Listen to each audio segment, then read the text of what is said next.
Sur un climatiseur, j'ai récupéré un compresseur de marque Toshiba. Toshiba Matsushita, je crois que c'est le seul fabricant. Hein. Il est naze, il est serré ce truc. Il n'y a plus rien qui fonctionne. On va voir s'il fout de l'huile partout ou pas, s'il pisse. Ça pèse 10 tonnes quoi. C'est lourd comme c'est pas permis. Je voulais voir la gueule que ça a, donc comme ça compresse à l'intérieur. Par curiosité. On va essayer de pas se faire péter la tronche. Allez, on va y mettre un petit coup, on va mettre un masque à Lexan, les gants qui vont bien. Parce que là, on blague. C'est pas un truc que j'ai l'habitude d'ouvrir habituellement. On va voir. Ok, disais-je. Lexan, casque anti-bruit, double paire de gants, ceci, et dessus les gants esprit en cuir. On reprend une merde de chez Parkside. Pour commencer. On va s'amuser, j'ai l'impression. On va voir, ok, il est bloqué. Voilà. Un nœud, quand il y a un fil sur un nœud, forcément. Il est pris. Des gants. Moi, comme je vous disais, je blague pas. Faut que je m'achète un truc pour comme pour le baseball, là, un plastron. Parce que quand vous avez des disques comme ça qui explosent, un tablier en cuir, ça vous va direct. Il y en avait un et puis, oh putain, je vois pas. Ah putain. Putain, même ceux-là, ils se sont décousés. Regardez ça, ces gants, tous, ils ont cette maladie. Tous, ils se décousent. C'est quand ça chauffe, ça. En fait, c'est pas ça. On va en profiter pour gueuler. Ça, c'est du fil de coton. Ici, là. Ça va pas être du fil de coton, ça va être du fil de chanvre. Parce qu'il résiste à la température. Bon, eux, ils cousent tous les gants avec du fil de coton, c'est même pas fait. Voilà, de la merde. D'ailleurs, on vit une époque de merde, tout est fait comme ça. Bon, ça vaut mieux que rien.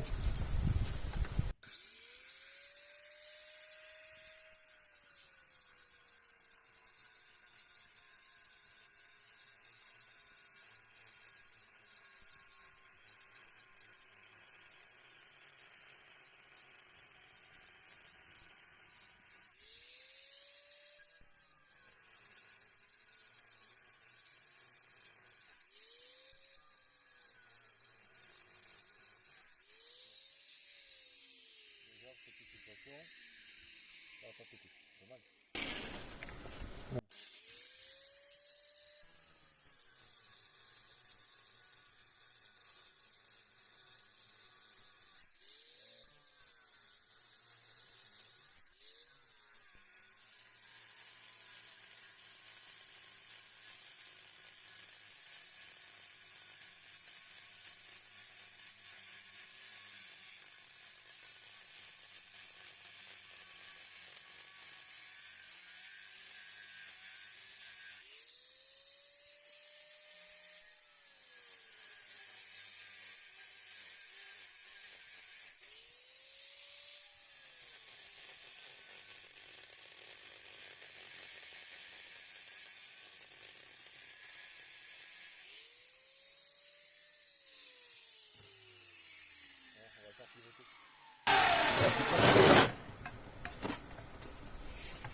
Le salaud.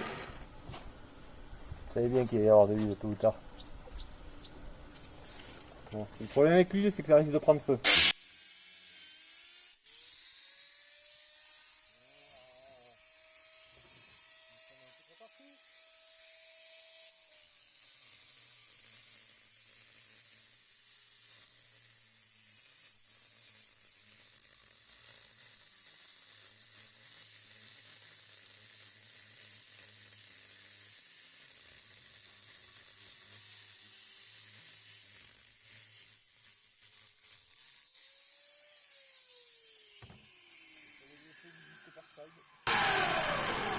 Le cul, il est mort le disque. Bon, on va pas recharger. On va foutre un autre, on finit avec l'inox. Avec celui-là.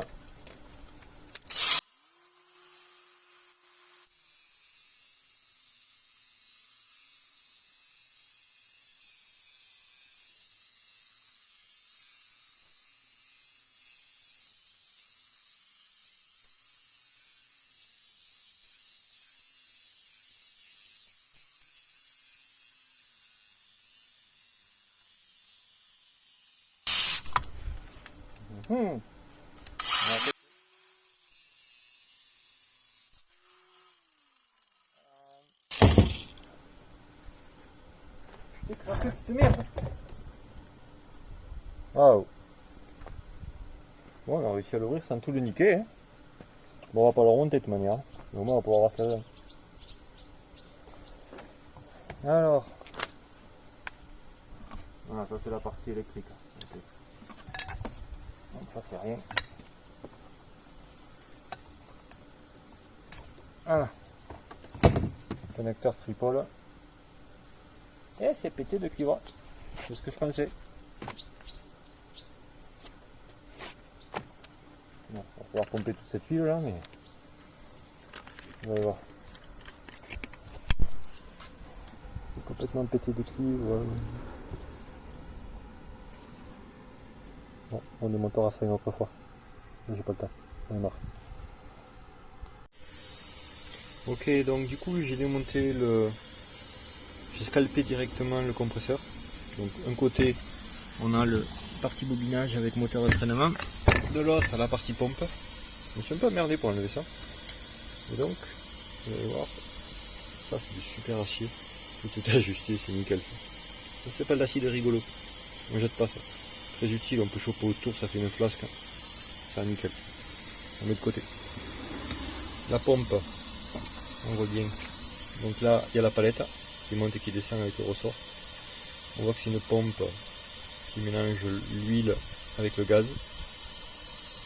Et c'est un excentrique en fait, hein. C'est une cam, hein. Ni plus ni moins. Et ici, la sortie. Ou l'entrée, je sais pas, mais on s'en fout. Bref. Et alors une autre sortie que j'ai tronçonnée, oui, qui était dessus. Ok. Ouais, une entrée ou une sortie, je dirais que ça doit être une entrée. Ouais, en position basse, ça c'était le bas, donc c'est une entrée. Ici du top acier, on voit que c'est vraiment usiné, surfacé. Là c'est de la précision et c'est de la qualité. Puis là c'est pas des aciers pour serrer les âmes. Hein. Dommage que ce moteur est cramé. Mais bon, au moins comme ça vous pouvez voir ce qu'il y a à l'intérieur. Alors je vais couper ça à la meuleuse là, à l'extérieur. Si je peux là, ici là. Pour essayer de le dégager et puis de voir si tout l'ensemble sort complet. Voilà, je veux savoir si c'est possible de récupérer le cuivre et axe et conneries comme ça, parce que ça c'est des super axes qu'il faut les acheter. Vous avez une cam, vous avez tout de fait. Ça, c'est la bonne récup. Surtout quand on voit le prix d'un axe en acier de qualité. Bon, je vais essayer de voir si je peux sortir sans tout niquer, comment je peux m'y prendre. Je voudrais éviter de couper, d'ouvrir ça complètement par l'autre côté, parce que n'empêche que ça fait un bon cylindre et que ça pourrait m'être utile un jour, donc je sais jamais. Comme j'en ai des dizaines et des dizaines de trucs comme ça. Voilà. Bon, allez, on essaye de meuler ça et on regarde. Bon, ok, la pompe elle bouge, on voit bien. Non, c'est celle dessus, mais on voit bien que la pompe bouge. Elle a envie de se barrer. Alors l'idée c'est quoi? C'est que c'est ça qui l'empêche de se barrer là. C'est un tube. Vous voyez, je l'ai meulé. Je suis à ras là. Donc ce que je vais faire, c'est que ça, je pense que c'est juste enfoncer ce tube là à la base. Donc je vais y mettre un petit coup de marteau et le chasser au chasse-goupille, tac, pour le faire sortir, remonter et l'attraper. J'aurais peut-être pas dû le couper en fait finalement, j'aurais dû le couper et puis après couper la périphérie et extraire, voilà, je me suis fait baiser, oui, c'est concentré. Bon, ça je le laisserai pour la prochaine fois. Allez, on va essayer de virer. Bon c'est bon, j'ai réussi à le faire ressortir un peu. Alors on va l'attraper et ah, c'est ça, c'est juste à manger. Donc là on va pouvoir sortir vraiment la pompe avant. On va ici, on va y mettre un petit coup de nettoyage.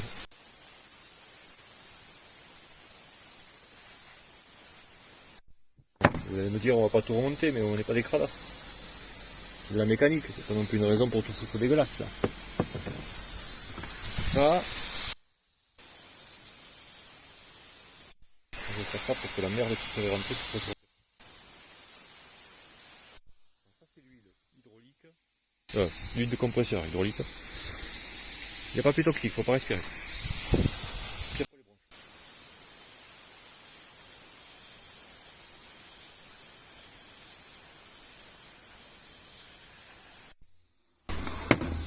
Voilà. Il vient. Pourquoi il vient pas s'incliner? Bon, il tourne sur lui-même. Déjà ça. Est-ce qu'il y a un truc là? On voit qu'il n'y a pas de vis.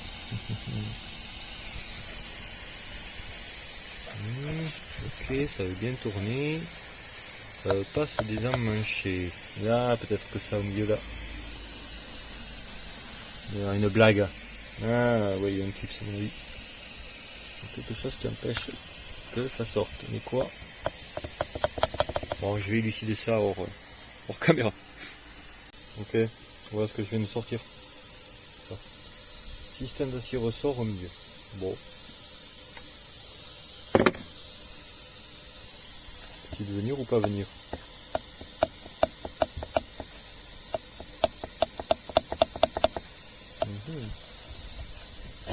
Alors, ça tourne bien. Mais ça vient pas, bordel. Il n'est pas les nerfs là-dedans, c'est sûr. Pourquoi il viendrait pas? Parce que c'est le bord qui fait chier.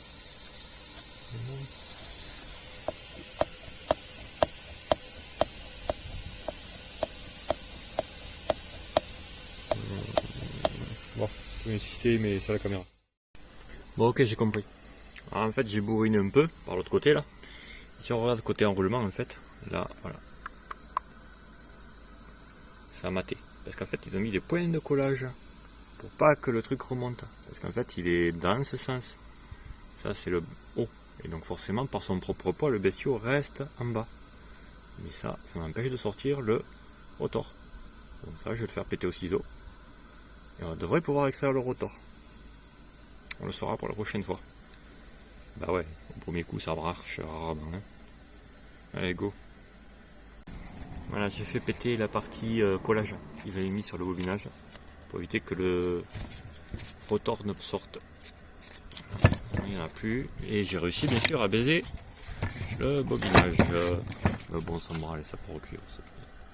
Voilà. Mais si vous voulez faire une autopsie sans tout abîmer, il faut faire attention à ça. Et pas le faire avec le ciseau à bois comme j'ai fait, mais avec un truc pour meuler proprement. Voilà, ça devrait pouvoir sortir. Voilà, ça devrait moins forcer. Allez, on va tester. On le refout vertical. On va frapper un peu pour que ça descende. Il faut le martyr toujours. Bon, il y a un truc que je comprends pas. Donc il y a un truc qui bloque. Comme je pense que là, il y a peut-être des soudures ici aussi encore. Je vais choper là. Je vais faire une découpe, tant pis pour le fût. Et ici, de l'autre côté, on va pouvoir vérifier comment c'est à l'intérieur. Ça me gave. On va pas y passer 10 jours de toute manière, c'est niqué. On récupère un peu de métal et 4 conneries, un axe et on verra bien. On fera mieux la deuxième fois. Ok, bon j'ai compris. Là, je vous disais qu'il y avait des points là, comme celui-là. C'est ça qui maintient en place. C'est ça qu'il faut faire fumer en fait. Il est ouvert de part en part des deux côtés. Il vient pas. Donc ça veut dire que c'est ici. Bon, on va dégager ces merdes. Je vais pas les percer, je vais les foutre clac clac une découpe à la meuleuse sur chaque point. Et après, si vous voulez sortir bien, je pense qu'il faut repercer ça et on verra comment c'est dessous. Allez, on teste. Ok, j'avais raison. Vous voyez là? Moi je l'ai coupé en deux ouvert comme un cartable, mais ça servait à rien. Il fallait choper cette chiquette là, de soudure. Il est dessus là. Voilà, c'est soudé. Et vous avez à 120 degrés un autre. Et un autre. 3. Donc là normalement on va pouvoir intervenir et sortir cette merde. Mais il faut avoir en priorité enlever tout ça. Ok. J'ai réussi à avoir raison. Bon c'est ça, hein. Vous voyez, c'est l'étiquette soudée, donc forcément, si vous avez un premier fois levé l'étiquette quoi. Ça fait quoi? 1 cm par 1, donc ce qui veut dire que ouais, on va dire avec un petit coup de perçage central, j'ai une petite fraise à carotter. Pour travailler en bout quoi. Bon par contre, ça c'est pas mis là-dedans. On voit bien qu'il y a un système qui le maintient en place. Le truc ça c'est mis avant. C'est bien qu'ils n'ont pas juste bougné ici. Donc, moi je vais pas pouvoir passer. Bon. La question c'est comment ils ont fait. Moi j'ai tapé comme un âne d'un côté. Et on peut pas taper de l'autre parce que l'emmanchement est conique. Ça veut dire qu'ils l'ont pris en sandwich. Oh les cons. Ok d'accord. Ça veut dire qu'en fait vous avez deux mâchoires qui arrivent là par là. Ils prennent deux ensembles coniques et que c'est serré coniquement. Ça c'est monté avant. Et c'est pris comme ça. Voilà. Un par la droite, un par la gauche. Un sandwich. Ah merde. Bon on va essayer de voir ce qu'on peut faire. Ah chier aussi. Ouais, une fois que c'est monté un truc comme ça, il faut une machine hydraulique pour le démonter. Et encore, comment ils font? Je ne sais pas s'il y a un truc là. C'est creux. Donc on peut pas le. C'est un montage unique en fait. C'est un montage unique, ouais. Voilà. Je sais pas si on peut voir à l'intérieur. Difficile. Voilà, ouais. C'est la baise, c'est la grande baise. Il y a une clavette ou un truc comme ça? Il y a une clavette, je crois. Ah! Je vais faire péter ça là. C'est 4 conneries là. S'il le faut, il y a un truc derrière. Bon, ok. Je crois avoir compris. Bon, ça c'est conique en fait ce que vous voyez là. Merde. Qu'est-ce que c'est? Ça, là, à l'intérieur, là, c'est un conique. À tous les coups. C'est pour ça qu'il y a deux clavettes. Et sachant que, vu en haut, on le voit, il est plus petit. Donc on va le faire sortir. Normalement, si ça passe, c'est ça. Voilà. Il est. Tournevis sacrificiel. Hein. Bon, le tournevis est décédé. Bon, je confirme, ça a été enchâssé à l'hydraulique. Donc avec deux vérins contre-poussés et c'est conique.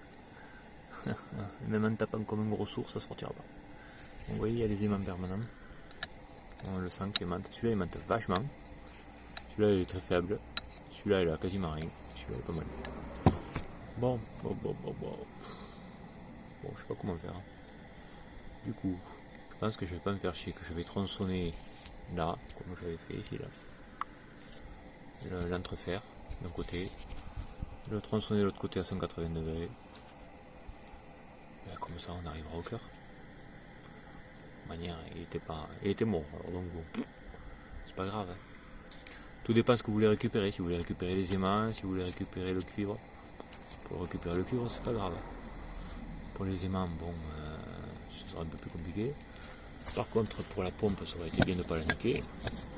C'est sympathique. Une pompe à palette. Et du coup, vu comme ça fonctionne, ça peut faire 100% une mini pompe hydraulique pour des petits projets. Bon, mission accomplie. Je l'ai coupé à 180 degrés. Bon, un peu de cuivre, mais il n'y en a pas tant que ça non plus. Hein. Plastique et plastique et faire doux. Bakélite. On enlève tout là. Il n'y a pas grand cas 5 kg. Acier. Encore un acier. Merde. La pompe. Donc finalement, si vous voulez récupérer la pompe, ça peut être utile de savoir le démonter. Donc, et c'est pas un mauvais plan, parce que ce genre de pompe qui est en route, si elle est paniquée, bon, elle devrait être remontable, on pourra tester, on pourra s'amuser. C'est la super cam. Si vous devez acheter juste une pompe comme ça pour faire une application, vous allez la payer une blinde. Là, c'est gratos. Il suffit de récupérer l'axe, de démonter, de désaccoupler. Foutre une poulie. La foutre à barboter. À la pression vraie peut-être. Mais tout est fait, il n'y a rien inventé. Et quand on voit le prix d'une pompe, ça peut être un bon plan. Bon, sinon là, faire doux et haussement permanent. Et ça c'est bon plan. Parce que des aimants en mu en fer à cheval comme ça, bon, ça peut être utile à plein de trucs. Bon, bah du coup, c'est du fer doux. On va l'enlever. On termine. Ok. Donc là, on a réussi à enlever toute la partie du rotor. La pompe en bout. Avec sa palette. Voilà. Vous voyez, elle est tenue par l'arrière. Donc si on appuie, elle se sort, elle se déboîte. On voit bien qu'elle est en train de se barrer. Donc comme je lui ai mis des coups sur la tête, peut-être qu'elle a chargé là, de ce côté. Bon, on va voir. Voilà, elle s'enlève d'une main. Voilà le business. Donc vous voyez, c'est pas né dedans. Bon, on n'est pas si nickel que ça. Donc on a ça, la bague, ça bon acier, parfait. Tout ça c'est rectifié en plus. Bon, il y a des salles là. Pour tout nettoyer pour la remonter. Il ne faudrait pas la remonter comme ça, sinon elle est complètement rayée. Le couvercle. Et les vis. Donc vous voyez, vous pouvez récupérer une pompe hydraulique à palette. Compresseur à palette. Immergé. Et voilà. Pas beau ça?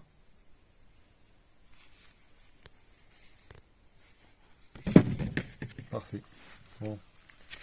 Lui par contre, il a un peu souffert. Stator. Entre fer, cuivre. J'ai récupéré les aimants du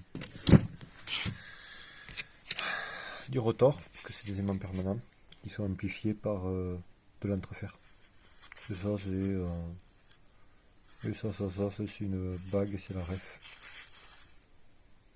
Numéro 122-9. Ok. Bon, ben moi, la réalité, maintenant, je sais comment extraire notre compresseur sans tout baiser. Ben, la prochaine fois, on essaiera d'en extraire un. Voir si on a bien retenu la leçon. Sans faire de casse. En extrayant que la partie, surtout en démontant pas ça en amont, en enlevant directement la partie anime. Je la nettoierai, je la remonterai histoire de tester.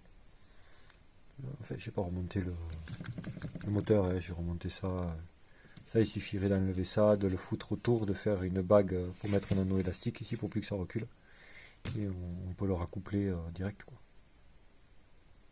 Bon, peut-être que je ferai ça. Bon, ok, c'est parfait. J'ai totalement nettoyé la pompe, démonté, passé à l'éthanol, bien sûr avec les protections, les gants et l'aspiration. D'ailleurs, vous m'entendez encore tourner derrière, normalement. Voilà le business, la visserie. Le ressort de palette. La fameuse palette. C'est des aciers rectifiés, tout ça, vous pouvez voir. Les surfaces sont top qualité. Regardez. Le percule. Ouais, il a peut-être pris un coup, je suis d'accord avec vous. Bon. C'était le premier, comme on dit, hein. Il est encore un peu crade là, mais c'est pas grave, on va pas le remonter maintenant donc. Ça je l'ai pas démonté, c'est la partie. J'aimerais bien avoir les embouts pour ça. Faut éviter de les baiser quand même. La partie interne. Donc ça doit être évident, hein. Pas très évident je veux dire. Ça va comme ça. Ça va comme ça. Bon ça quand vous le remontez avec des gants, hein. Pas de l'or. Hein. On s'en branle, c'est juste pour voir. Ici va le ressort. Il doit y avoir une réservation même pour le ressort qui va là. Voilà, voilà c'est ça. Le ressort va ici. Ah, je vais pas le mettre, je vais pas le perdre. Je sais pas si on le voit bien. Notre cam. Belle. Joli acier. Bon, ça c'était la partie entreferrée. J'ai dû la sortir qui a peu fait de. Elle n'est pas voilée. Alors ça, rien que pour ça, là, un axe en acier comme ça, pour le tour, ça vaut le pète. Donc normalement c'est comme ceci. Hop. Puis bon, l'ajustement. Ce qu'on va voir. Clac, ça rentre direct. Nickel. Vraiment nickel. Donc ceci va là. Ceci va ici.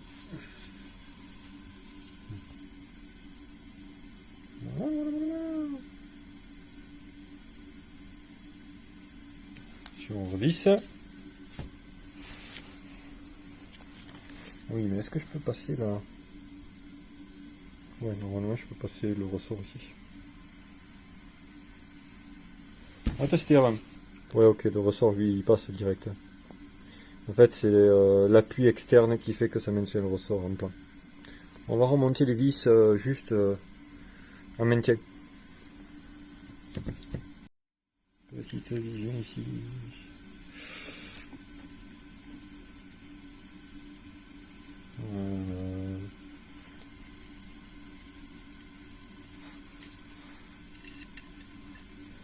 On va remonter correctement. Alors ça par contre, c'est le genre de truc quand vous l'avez démonté, vous avez intérêt de vraiment le nettoyer avant de le remonter, sinon c'est niqué de chez niqué. Bon là il a été dans l'éthanol, j'ai fait subir des tourments pour le démontage, pendant le démontage. Et le prochain sera nickel. Premier coup on peut pas demander la perfection, mais bon, maintenant vous savez que vous pouvez pas réparer ce genre de choses.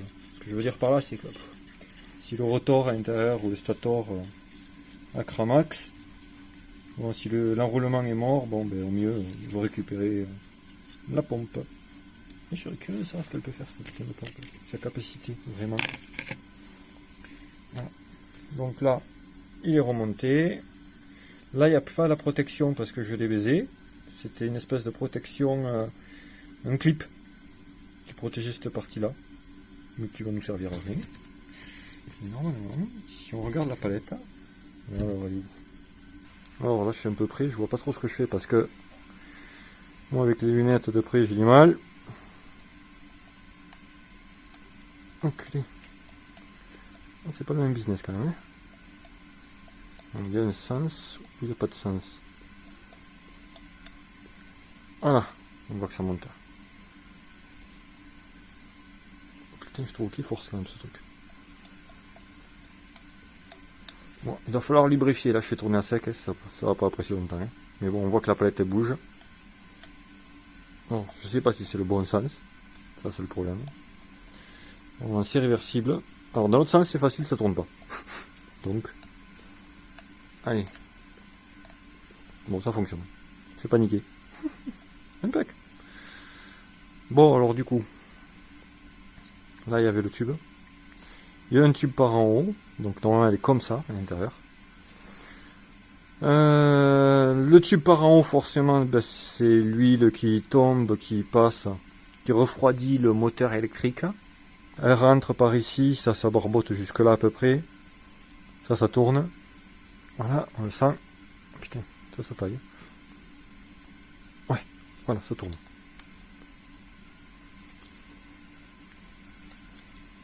Voilà. Est-ce que c'est mieux dans ce sens ou est-ce que c'est mieux dans ce sens?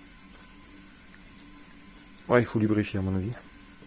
Ok, là ça tourne. Quand ça tourne, ça rentre dans le creux, dans le cœur avec la came. C'est mis sous pression et quand il y a un tour de palette, ça ressort ici. Donc ça veut dire que ça, on ne peut pas le faire fonctionner comme ça, tel quel. Si on veut le faire fonctionner dans ce sens, alors il faut impérativement ici adapter quelque chose. À la place de cette flasque, c'est pas grand chose à mon avis. Ah oui, mais non, il faut pas oublier que là il y a quand même un putain de roulement, à mon avis. Ça c'est fait pour fonctionner verticalement, mais si on veut l'adapter horizontalement, avoir un moteur qui le choque comme ça et qui le fait tourner, à mon avis, ici, il va falloir intuiter de quoi à pouvoir alimenter en huile. Sûr et certain. Ou alors, il faut vraiment que le truc il soit complètement dans l'huile jusque là. Une forme cylindrique fermée ici, terminé quoi. Après, il faut réussir à le jouer une étanchéité pour que ça, ouais, ça puisse tenir correctement. Parce qu'en fait, le roulement il est ici. Il n'y a qu'un roulement là. Donc, ça, faut le foutre dans un cylindre directement et le bloquer. Pas si évident que ça. Hein. Enfin bon, vous voyez que c'est quand même de la bonne cam le compresseur à l'intérieur. Compresseur à palette. C'est pas un truc de rigolo quoi. Ça en casse des heures ça. Bon là le moteur électrique est naze donc forcément. Là ça force un peu, je comprends pas. C'est la palette qui monte et qui redescend pas. Pourquoi? Je sais pas si... Oh putain!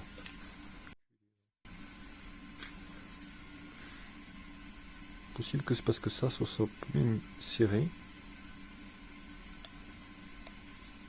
Oh, j'aime pas entendre ce bruit, c'est quoi ce bruit? Ah, c'est la palette. Elle risque rien. Elle est bloquée, elle veut pas se barrer. Bon, c'était pas trompé. Hein. J'ai bien mis la palette comme il fallait, il n'y a pas d'endroit, il n'y a pas de gauche et de droite. Par ma connaissance. C'est juste parce que ça manque de lubrification et que ça bouge à mon avis. Comment c'est ça? Ça, faut que ce soit nickel serré. Pour éviter qu'il y ait un des axes. Oh, c'est la palette que vous entendez. Ouais, c'est ça. Là, ça tourne beaucoup mieux. C'est parce que cette merde là était pas bien en place. Bon, ben c'est cool. Franchement, c'est cool parce que on doit pouvoir faire un truc avec ça. On doit trouver une utilité. Bon, après, il faudra résoudre ça. Mais dans ce sens, je tourne un truc autour, hop, hop, hop, je la mets là. Au lieu de visser ça, je prévois quelque chose pour une vis pour qu'il soit pris sur le côté. Plus possibilité de bouger. S'il est mobilisé, on peut même faire un entraînement souple, sûrement.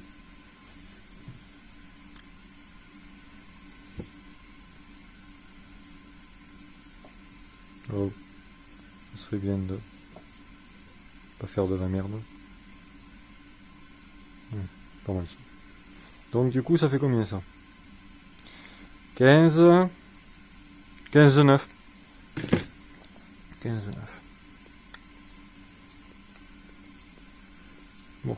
Je sais pas s'ils forcent tous comme ça ou si juste le mien ou si parce que je lui ai foutu des coups dans la gueule. Parce que à mon avis il doit y avoir un roulement ou un palier là.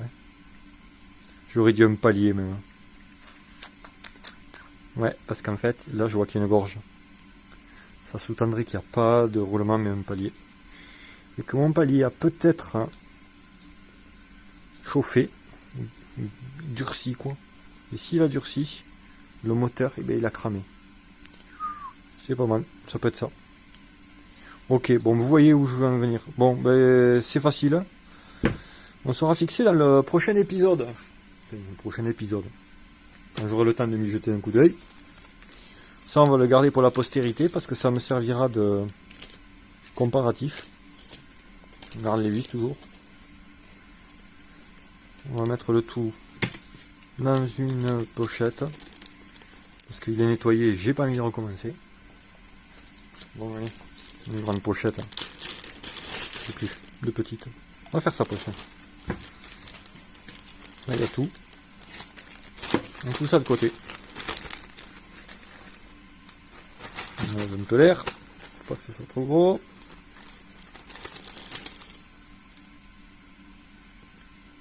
Et merde, ces trucs.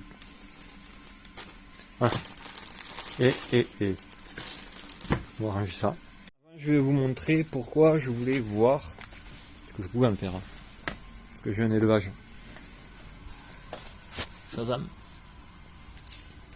1, 2, 3, 4, 5, 6, 7. 7 ici. Et probablement d'autres par là-bas. Ouais. Dehors, 3 ou 4 encore derrière. Voilà, bon, une dizaine. Bien sûr, on peut en faire plein de trucs. Pour faire des étages de compression successive, des trucs comme ça. Pour les gaz, accessoirement, pour la liquéfaction. Mais on peut en faire sûrement autre chose. Ça peut faire un bon candidat pour faire un petit truc hydraulique. Quoi, je sais pas. J'ai pas d'idée encore. Pure curiosité intellectuelle. Allez, ça sera tout pour aujourd'hui.